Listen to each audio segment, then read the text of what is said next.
So today we will learn microeconomics and macroeconomics. So microeconomics is a branch of economics which deals with individual unit. Okay, individual मतलब एक अकेले के unit से जो refer करता है उसको माइक्रो इकोनॉमिक्स बोलते हैं। और ऐसा चीज जो एग्रीगेट एग्रीगेट का मतलब क्या होता है, टोटल से डील करता है, तो उसको हम लोग क्या बोलते हैं, मैक्रो इकोनॉमिक्स।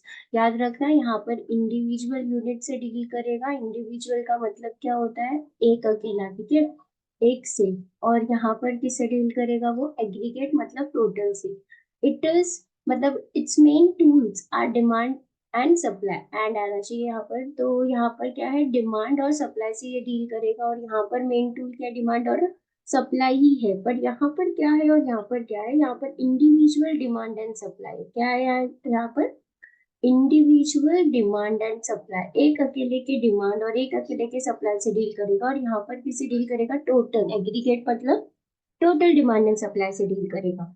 और इसको हम लोग प्राइस थ्योरी भी बोलते हैं, इनकम थ्योरी बोलते हैं। माइक्रो इकोनॉमिक्स को प्राइस थ्योरी भी बोलते हैं और ये इनकम थ्योरी भी बोलते हैं मैक्रो इकोनॉमिक्स को। Okay, it deals with individual demand.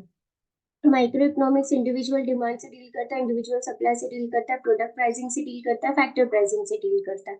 तो इंडिविजुअल डिमांड मतलब एक अकेले के डिमांड से, एक अकेले के सप्लाई से। प्रोडक्ट प्राइसिंग मतलब कि अगर समझो कि एक मैन्युफैक्चरर है, समझो आप ही मैन्युफैक्चरर हो, तो अगर आपको एक प्रोडक्ट है उसका प्राइस डिटरमाइन करना है, डिटर्मिनेशन ऑफ प्राइस, आपके second page of the economics text book में है। डिटर्मिनेशन ऑफ प्राइस का मतलब क्या है कि माइक्रो इकोनॉमिक्स हेल्प करता है कि एक प्रोडक्ट का प्राइस कितना होना चाहिए, उसके रिसोर्सेज कितने यूज हुए हैं, उसके ऊपर खर्चा कितना हुआ है, वो सारी चीजों को देखते हुए कि एक प्रोडक्ट को प्राइसिंग किस तरीके से रखना चाहिए, तो उसको बोलते हैं product pricing. What is factor pricing, चार फैक्टर ऑफ प्रोडक्शन होते हैं अपने इकोनॉमिक्स में, लैंड, लेबर, ओके, कैपिटल और एंटरप्रेन्योर।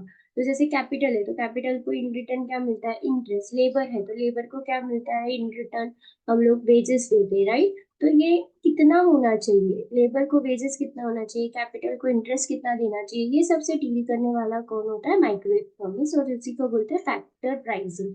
फैक्टर मतलब फैक्टर्स ऑफ प्रोडक्शन, जो चार होते हैं, जो 11th में आपने पढ़े होगा। It studies particular market segment. Particular मतलब एक मार्केट सेगमेंट से डील करता है, पर्टिकुलर मीन्स एक। और यहाँ पर क्या है, it deals with various issues, बहुत सारे अलग अलग इश्यूज से डील करता है। उसमें से एक है national income, general price level, total demand और टोटल सप्लाई। नेशनल इनकम मतलब एक अकेले की इनकम से डील नहीं करता है, पूरे देश के। जनरल प्राइस लेवल मतलब एक अकेले के प्रोडक्ट के नहीं, बट जनरली कितना प्राइस होना चाहिए नॉर्मली प्रोडक्ट्स के।